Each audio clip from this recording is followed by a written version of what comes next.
बिस्मिल्लाहिर्रहमानिर्रहीम। तमाम देखने और सुनने वालों को मेरी तरफ से अस्सलाम वालेकुम। आज का हमारा टॉपिक है एक्सरसाइज 5.1 का क्वेश्चन नंबर 3 हम सॉल्व करेंगे। Shade the solution region for the following linear inequalities. ठीक है, क्वेश्चन नंबर 3 के पहले 3 पार्ट्स हमने इससे पिछले लेक्चर में सॉल्व किए थे। अब हम पार्ट नंबर 4 से सॉल्व करेंगे। पार्ट नंबर 4 में हमारे पास क्वेश्चन क्या है, 5x - 4y लेस देन और इक्वल टू 20। ये हमारे पास स्टेटमेंट है। ठीक है, हमने किस तरीके से करना है, स्टेप नंबर 1 में हमने लिखना होता है एसोसिएटेड इक्वेशन। ठीक है,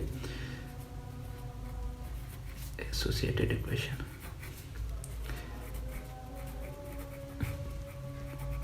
एसोसिएटेड इक्वेशन। अब एसोसिएटेड इक्वेशन क्या होती है हमारे पास, ये इक्वेशन है जो हमने इस साइड पे 5x - 4y। ठीक है, अब देखें ये लार्जर और इक्वल टू के साइन को हमने किस में, इक्वल टू के साइन में चेंज कर देना है। ठीक है, ये हमारे पास बन गई एसोसिएटेड इक्वेशन। इस इक्वेशन को हम इक्वेशन नंबर 1 का नाम दे देते हैं। ठीक है, अब हमने क्या करना है, एक्स और वाई की वैल्यूज फाइंड आउट करनी है। तो एक्स और वाई की वैल्यू फाइंड आउट करने के लिए हम क्या करेंगे, put x is equal to 0 and equation 1। ठीक है, इसी तरीके से हम put y is equal to 0 दूसरे स्टेप में इसी तरीके से हम करते हैं एंड इक्वेशन 1। ठीक है, क्या करेंगे, y की वैल्यू फाइंड आउट करने के लिए x की वैल्यू को 0 पुट कर देंगे और x की वैल्यू को फाइंड आउट करने के लिए y की वैल्यू को 0 पुट कर देंगे। ठीक है, जब हम इस इक्वेशन में x की वैल्यू 0 पुट करेंगे तो क्या आएगा, 5x की जगह पे 0 आ जाएगा minus 4y as it is equal to 20 बन जाएगा। ठीक है, ये 0 हो जाएगा, बचेगा क्या, -4y बचेगा एज इक्वल टू 20। ठीक है, एज इक्वल टू 20। और इसी तरीके से क्योंकि हमने y की वैल्यू फाइंड आउट करनी है, -y इसी साइड पे रहेगा, 4 इधर जाके डिवाइड हो जाएगा, 20 डिवाइडेड बाय 4। तो इसका आंसर क्या आएगा हमारे पास, ये आपस में कैंसिल होके 5 इसका आंसर आ जाएगा, ये माइनस इस साइड पे चला जाएगा। ठीक है, y इज इक्वल टू क्या जवाब आ जाएगा इसका, -5 आ जाएगा। ठीक है, अब इस साइड पे आते हैं हम। इसी साइड पे जब y की वैल्यू हम 0 पुट करेंगे इस इक्वेशन में तो क्या बचेगा, 5x - 4 as it is y की वैल्यू सिर्फ पुट की एज इक्वल टू 20। ठीक है, ये 0 हो जाएगा तो बचेगा क्या, 5x एज इक्वल टू 20। ठीक है, क्योंकि हमने x की वैल्यू फाइंड आउट करनी है तो ये मल्टीप्लाई हो रहा है, उधर जाके डिवाइड हो जाएगा, डिवाइडेड बाय 5। ये आपस में कैंसिल होके क्या जवाब आएगा इसका, 4 आएगा जब 20 पे 5 डिवाइड होगा। तो x की वैल्यू हमारे पास क्या आ गई, x की वैल्यू हमारे पास आ गई 4। ठीक है, अब देखें, अब हमारे पास कॉर्नर पॉइंट्स बन गए। अब कॉर्नर पॉइंट्स हमारे पास क्या बने हैं, देख लेते हैं। सॉरी, पॉइंट्स हमारे पास क्या बने हैं, पॉइंट्स लिख लेते हैं। इस साइड पे पॉइंट्स क्या बने और इसी तरीके से इस साइड पे हमारे पास पॉइंट्स क्या बने, इनको हम लिख लेते हैं। ठीक है, पॉइंट्स। अब देखें, x की वैल्यू यहाँ पे हमने क्या पुट की, 0 पुट की, और y की वैल्यू क्या फाइंड आउट की, -5 फाइंड आउट की। ठीक है, इसके बाद x की वैल्यू हमने क्या फाइंड आउट की, 4। x की वैल्यू हमेशा शुरू में लिखते हैं और y की वैल्यू 0 पुट की थी। ठीक है, ये पॉइंट्स हमारे पास आ गए। अब हमने क्या करना है स्टेप नंबर 3 में, स्टेप नंबर 3 में हमने करना है टेस्ट। ठीक है, क्या करना है, टेस्ट करना है। स्टेप नंबर 3 में हमने लिखना है टेस्ट। ठीक है, ये इक्वेशन जो हमारे पास गिवन है इसको पुट कर लेना है 5x - 4y टेस्टिंग पॉइंट में। ठीक है, लेस देन और इक्वल टू 20 के। ठीक है, अब इस टेस्टिंग पॉइंट में हम क्या करते होते हैं, put x is equal to 0 and y is equal to 0। ठीक है, x और y की वैल्यू जब हम 0 पुट करेंगे तो इस साइड पे क्या बचेगा हमारे पास, 0 ही बच जाएगा ना, क्योंकि ये भी 0 हो जाएगा, ये भी 0 हो जाएगा, इस साइड पे 0 लेस देन और इक्वल टू 20।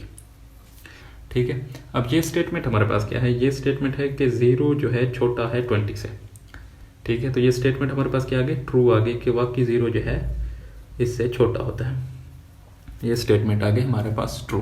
स्टेप नंबर 3 हमारे पास हो गया सॉल्व। अब हम क्या करेंगे, अब हम देखेंगे इसको एक्स वाई प्लेन में रिप्रेजेंट करेंगे। ठीक है, एक्स वाई प्लेन में इसी तरीके से हम एक्स और वाई प्लेन बना लेंगे। ठीक है।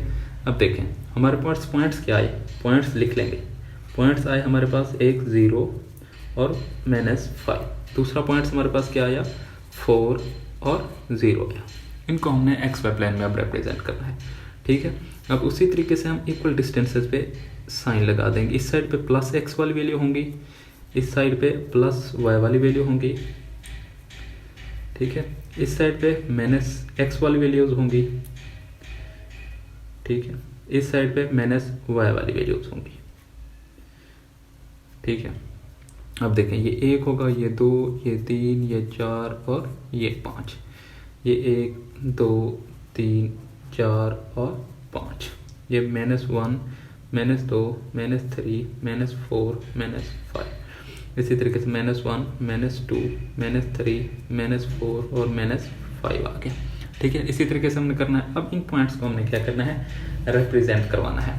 अब इन पॉइंट्स को हम किस तरीके से रिप्रेजेंट करवाएंगे, अब देखें 0 कहाँ पे है हमारे पास, 0 ये है, और x की वैल्यू हमारे y की वैल्यू हमारे पास -5 है, तो y माइनस हमारे पास इस साइड पे है ना, तो इसको हम क्या कर लेंगे, निशान लगा लेंगे। इसी तरीके से इस साइड पे x की वैल्यू क्या है 4, तो इस साइड पे लगा लेंगे। y की वैल्यू सिर्फ ऑटोमेटिकली है, तो क्या करेंगे इन दो पॉइंट्स को आपस में ज्वाइंट करा देंगे।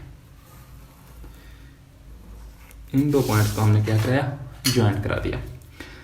अब देखें XY प्लेन में भी हमने इनको रिप्रेजेंट कर लिया, टेस्ट भी कर लिया, इनकी XY की वैल्यूज भी फाइंड आउट कर लिया। अब हमने क्या करना है, एरिया शेडेड करना है। अब शेडेड एरिया किस बेस पे होता है कि ट्रू है स्टेटमेंट या फॉल्स है। अगर ट्रू होगी तो टुवर्ड द ओरिजिन शेडेड होगा, अगर फॉल्स होगी तो आउटवर्ड द ओरिजिन होगा। तो ट्रू है हमारे पास, तो क्या करेंगे टुवर्ड द ओरिजिन इसको शेडेड कर देंगे, ठीक है। यहाँ से इसको शेडेड करना शुरू करते हैं। इस साइड हमने इसको शेडेड कर दिया टुवर्ड द ओरिजिन, ठीक है। इस साइड पे हमने शेडेड कर दिया, यही इसका आंसर बनेगा, ठीक है। हमने क्या करना है, क्वेश्चन देखना है, क्वेश्चन में एसोसिएटेड इक्वेशन लिखने, उसके बाद x और y की वैल्यू फाइंड आउट करनी है, ठीक है। y की वैल्यू फाइंड आउट करने के लिए x की वैल्यू 0 पुट करेंगे, और x की वैल्यू को फाइंड आउट करने के लिए y की वैल्यू 0 पुट करेंगे। ये वैल्यूज आने के बाद हम पॉइंट्स लिख लेंगे। पॉइंट्स लिखने के बाद हम टेस्ट करेंगे इस इक्वेशन का कि ये ट्रू है या फॉल्स है। उसके बाद हम उन वैल्यूज पॉइंट्स को XY में रिप्रेजेंट करेंगे, और उसके बाद देखेंगे ट्रू है या फॉल्स है। अगर ट्रू है तो टुवर्ड द ओरिजिन, अगर फॉल्स है तो आउटवर्ड द ओरिजिन शेडेड होगा। तो अब हम सॉल्व करते हैं क्वेश्चन नंबर 5 को। बिस्मिल्लाहिर्रहमानिर्रहीम। अब हम सॉल्व करते हैं पार्ट नंबर 5 को। सबसे पहले स्टेप नंबर 1 में हम क्या करते हैं, एसोसिएटेड इक्वेशन लिख लेते हैं, ठीक है। Associated equation, associated equation. अब एसोसिएटेड इक्वेशन हमारे पास क्या है, 2x + 1 ग्रेटर देन और इक्वल टू 0, ठीक है। ये स्टेटमेंट है हमारे पास, और इसको हम इक्वेशन नंबर 1 का नाम देते थे। अब देखें एसोसिएटेड इक्वेशन में हम इक्वल का साइन लगा देते हैं। अब ये इक्वल का साइन है, इसको हमने क्या कर दिया, इक्वेशन नंबर 1 का नाम दे दिया। अब हम क्या करेंगे, पुट x की वैल्यू क्या करेंगे, 0 पुट करेंगे इन इक्वेशन 1, और इसी तरीके से पुट y की value is equal to 0 in equation 1, ठीक है। अब देखें x की वैल्यू जब हम 0 पुट करेंगे तो ये 2 × x की जगह पे 0 आ जाएगा, +1 इज इक्वल टू 0 आ जाएगा, ठीक है। तो हमारे पास किसकी वैल्यू आ रही है, देखें ये 0 आ रही है, 1 इज इक्वल टू 0, तो ये कोई स्टेटमेंट नहीं बनेगी, यानी कि हमारे पास सिर्फ x की ही वैल्यू हमने फाइंड आउट करनी है, ठीक है। तो y की वैल्यू जब हम 0 पुट करेंगे तो यहाँ पे y की वैल्यू है, y की वैल्यू भी नहीं है, तो हम क्या करेंगे, हम जो है इसमें 2x + 1 इज इक्वल टू 0, इसको हम डायरेक्ट क्या करेंगे, सॉल्व कर लेंगे x की वैल्यू निकालने के लिए। अब ये 2x क्या कर रहा है, इधर रहेगा, ये इस साइड पे जाके माइनस हो जाएगा, ठीक है। अब x एज इट इज ही रहेगा, -1/2 आ जाएगा इसकी वैल्यू, ठीक है। x की वैल्यू है क्योंकि हमने सिर्फ फाइंड आउट करनी थी, अब ये हमने इसको फाइंड आउट कर लिया, ठीक है। अब हम क्या करेंगे, दूसरा स्टेप हमारे पास होता था टेस्ट करना होता था, अब हमने टेस्ट करना है। टेस्ट किस तरीके से होगा, जो इक्वेशन है उसको लिख लेने हैं, 2x + 1, ठीक है, greater than is equal to 0। अब क्या करेंगे, हम पुट x की वैल्यू को क्या करेंगे, 0 पुट कर देंगे। जब x की वैल्यू को 0 पुट कर देंगे, 0 + 1 ग्रेटर देन और इक्वल टू 0, तो यहाँ पे क्या बचेगा, 1 ग्रेटर देन और इक्वल टू 0 है। तो ये स्टेटमेंट हमारे पास क्या बन गई, ट्रू बन गई कि 0 जो है बाकी किससे बड़ा है, 1 से। ये स्टेटमेंट आ गई हमारे पास ट्रू। अब हमने क्या करना है, अब उसी तरीके से हम एक्स वाई प्लेन में इनकी वैल्यूज़ को रिप्रेजेंट करेंगे। इस साइड पे प्लस एक्स की वैल्यू आएंगी, इस साइड पे माइनस एक्स की वैल्यू आएंगी, ठीक है। इस साइड पे प्लस वाई की वैल्यू आएंगी, इस साइड पे माइनस वाई की वैल्यू आएंगी, ठीक है।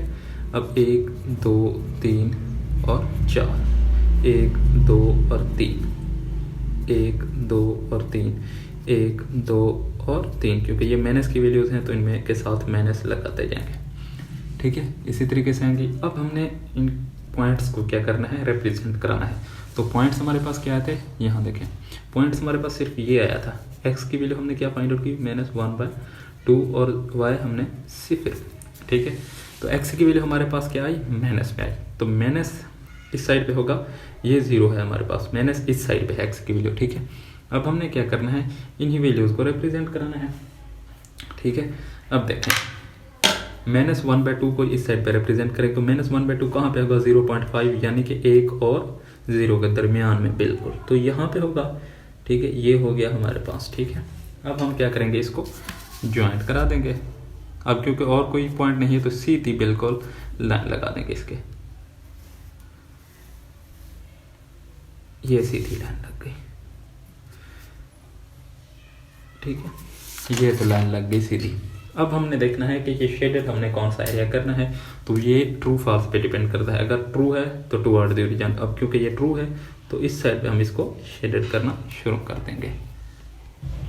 तो हम इस तरीके से इसको टुवर्ड द ओरिजिन शेडेड कर लेंगे। तो हमने क्वेश्चन नंबर 3 का पार्ट नंबर 5 भी हमने सॉल्व कर लिया है। अब हम सॉल्व करते हैं पार्ट नंबर 6 को। बिस्मिल्लाहिर्रहमानिर्रहीम। अब हम सॉल्व करते हैं पार्ट नंबर 6 को, जो कि क्वेश्चन नंबर 3 का लास्ट पार्ट है। सबसे पहले हम क्या करेंगे, एसोसिएटेड इक्वेशन लिख लेंगे, एसोसिएटेड इक्वेशन, ठीक है। एसोसिएटेड इक्वेशन हमारे पास क्या बनेगी, ठीक है। अब हमने क्या करना है, 3y - 4, ठीक है। इसकी जगह पे हमने क्या लगा देना है, इक्वल का साइन लगा देना है। अब हम क्या करेंगे, पुट, क्योंकि हमने सिर्फ y की ही वैल्यू फाइंड आउट करनी है, तो पुट क्या करेंगे, x = 0 पुट कर देंगे। जब x = 0 पुट करेंगे तो क्या आ जाएगा, 3y - 4, ठीक है, = 0। आपने पुट वगैरह नहीं लिखना, आप डायरेक्ट भी इक्वेशन को सॉल्व कर सकते हैं। 3y = कितना आ जाएगा, 4 आ जाएगा, ठीक है। अब हमने क्योंकि y की वैल्यू फाइंड आउट करनी है, मल्टीप्लाई हो रहा है, उधर जाके डिवाइड हो जाएगा, 4 / 3, ठीक है। 4 / 3, इसका आंसर जो आएगा वो किस में आएगा, पॉजिटिव में ही रहेगा, ठीक है।